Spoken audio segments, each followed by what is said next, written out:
bind aircraft to current device, and it says not bounded. So what you want to do, let me get out of here, is you want to take these two sticks, you want to do this, and you'll see the message pop up, bind aircraft to current device. You press OK, processing, please wait. Now it's bound. Now I'm going to skip the GPS accuracy test as I told you because I'm indoors and it will fail, so I'll skip that. Now when I go back, you'll see that it's bounded. So that's how you bind the aircraft. Next thing, okay, those are your intelligent modes. You have to have a GPS connection in order for those things to function properly. You have your controller. What else am I going to go to? Okay, so here is your joysticks. You have your joystick mode 2, mode 1. It comes by default in mode 2, which is what most of us are used to. It also has the option aircraft requires a strong GPS signal to take off. You usually get that, you leave that on yes, but if you want to fly in like ADI mode or your GPS is not working or something like that, you just press no and you can arm the motors manually. So that's pretty nice. Let's go to the, what else did I miss here? Okay, go to the controllers. We went through this already. Now here's your gimbal. You have your gimbal pitch speed. So you know, right now if I go and do this, let me go out and you see my gimbal, you'll see that it goes down and I have it set at 7, so that's the speed that I get for the gimbal up and down function. If I put it to a higher pitch speed, then it'll go faster. You have your starting calibration, your gimbal gyro calibration, which is definitely recommended when you first get this drone. You want to do that. The first thing you want to do is, I'm going to skip the maps. These are the map settings and everything. You also have an option if you like to have the latitude and longitude coordinates. If you press that, you'll see they pop up on the bottom left corner. But I'm going to take that off for now. And so I'm going to go here. So the first thing you want to do is your horizontal calibration. You want to keep it on a flat surface level, and you press that and it goes through its calibration process. It's pretty fast, it takes like 5 seconds. Then you want to do your gimbal gyro calibration, and after that's done, it takes the same amount of time, 5 seconds or so. Then when you do that, you want to do your compass calibration, but only do that if you're outdoors. Indoors it's not really gonna you know, make much sense. And also when you're indoors, you're going to be around a lot of magnetic interference, like your Wi-Fi and your computers or whatever is metal, so it's going to interfere with that process. So that's basically, so when you're outdoors, you do your compass calibration on the location you're at, and if you happen to go to a different location, then you just redo another compass calibration. But before that, you always have to do your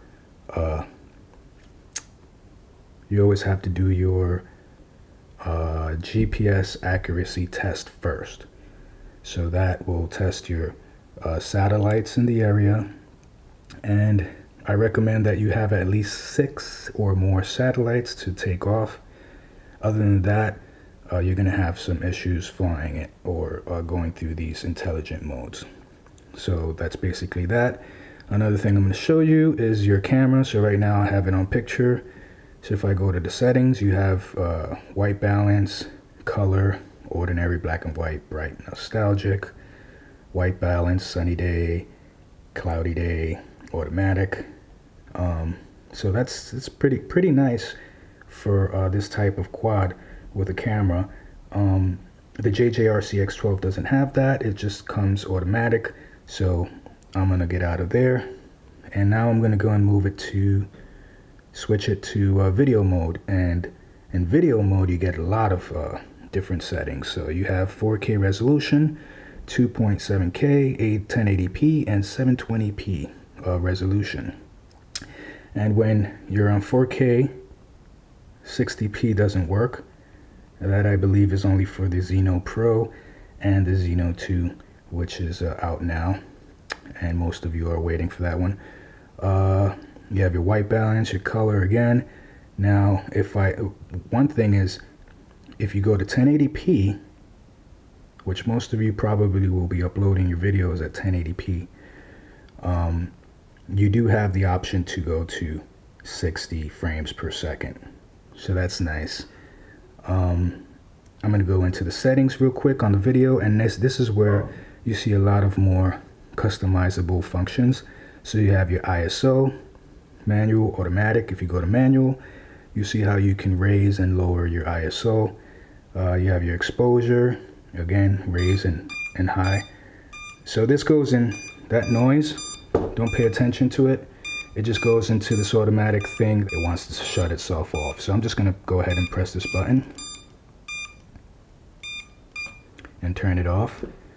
No, I believe that's what that is. It's a fail-safe. So I'm going to keep on going with this. I'm sorry I got disconnected, but it is what it is. So, video. That's what I wanted to show you guys. So again, you have your exposure, you have your saturation, which is nice too. You can customize your saturation. I like that a lot. Your contrast if you had to, and sharpness. You also have this cool option to add grid lines. So it gives you like that DJI effect of sorts. So that's nice for those of you who like that. You also have an option to format your SD card or reset your camera parameters. And this is your takeoff button on the bottom left. You have your controller button, and yeah, that's pretty much it. You have your radar on the bottom, so that's nice for those who are used to flying in a radar type environment. If you click on it, you'll get your map, and I don't have the map or my GPS, so I'm not going to get that right now because I'm indoors. But overall, I like this quad a lot. It has a lot of functions, customizable functions on it that really make it really fun to fly. So I'm gonna take this out soon, hopefully. If tomorrow's a good day, I'll do that, and if not, I'll just wait for a perfect time to fly it and show you guys how it performs. Now I know, and I don't want to scare anybody, but I know that some, and more like many, have had issues with the firmware updates or the camera gimbal or whatever issues it might have or they might have. But there are many others who own these Zinos that have not had these problems. So I'm hoping that I'm one of those. And one thing, let me see if I can, so you can see that. I just wanted to show you that and show you how the gimbal works. So look at that. So it works really nice. That's all I had for you guys today. I'm sorry it was a pretty long video, but I really was just excited to show you guys you know, how this quad works and how to get it started before flying it outdoors. So thank you so much again for everyone who has tuned into the channel.